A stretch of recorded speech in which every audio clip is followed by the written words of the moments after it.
नमस्ते प्रणाम आप सभी का वेलकम है मनमोही न्यूज में। तो गाइज आज बात करेंगे भोजपुरी इंडस्ट्री का ऑर्केस्ट्रा स्टार अलविदा अशोक जी का बारे में और बात करेंगे बॉलीवुड का सुपरस्टार हीरो सलमान खान के बारे में। तो गाइज आज इस वीडियो में आप लोग को बताने वाला हूं कि गुस्से में आके और नाराज होके क्या बोले हैं अलविदा अशोक जी सलमान खान को और ओपन चैलेंज क्या दिया है, सारे चीज बताने वाला हूं। तो उससे पहले अगर आप इस वीडियो पे नए हैं तो इस चैनल को सब्सक्राइब कर दीजिए और बेल आइकन दबा दीजिए ताकि भोजपुरी का हर एक ताज़ा खबर सबसे पहले और सबसे आगे आप तक पहुंच सके।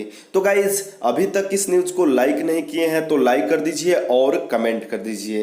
तो गाइज आपको बता दें कि बिहार के लाल और आन बान शान सुशांत सिंह राजपूत का जब मर्डर हुआ या आत्महत्या हुआ वहां से काफ़ी नाराज है पूरे बिहार के लोग और भोजपुरी इंडस्ट्री का कलाकार। हालांकि आपको बता दें कि भोजपुरी इंडस्ट्री का सभी कलाकारों ने सीबीआई जांच की मांग भी की है।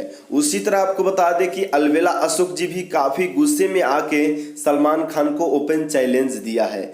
तो आपको बता दें कि सलमान खान ने ओपन चैलेंज यही दिया है कि अब से सलमान खान का कोई भी फिल्म बिहार में चलने नहीं देंगे हम लोग, और आप लोग भी सपोर्ट कीजिए और सुशांत सिंह राजपूत का बदला लीजिए। यानी कि अलविदा अशोक जी ने ये बोला है कि अपने घर का भाषा भोजपुरी है और भोजपुरी को बढ़ाना होगा, और जैसे भोजपुरी बढ़ेगा आपके घर के बेटा और भतीजा आगे जाएगा और इंडस्ट्री जैसे बढ़ेगा वैसे बड़ा हम लोग का भी नाम होगा और बॉलीवुड इससे नीचे गिर के आ जाएगा। तो गाइज कहीं ना कहीं अलविदा अशोक जी बहुत ही अच्छे बात बोले हैं। अगर सीबीआई जांच होता है और ये आ जाता है कि सुशांत सिंह को यातना देके आत्महत्या करने पे मजबूर किया है तो ये तो बहुत ही बड़ा अत्याचार है और इसका बदला तो लेना ही होगा। तो गाइज आज का न्यूज़ यही था और ये न्यूज़ कैसा लगा आप लोग को कमेंट करके ज़रूर बताइएगा, और भोजपुरी खबरों के लिए हमारे चैनल को सब्सक्राइब कर दीजिए और बेल आइकन दबा दीजिए।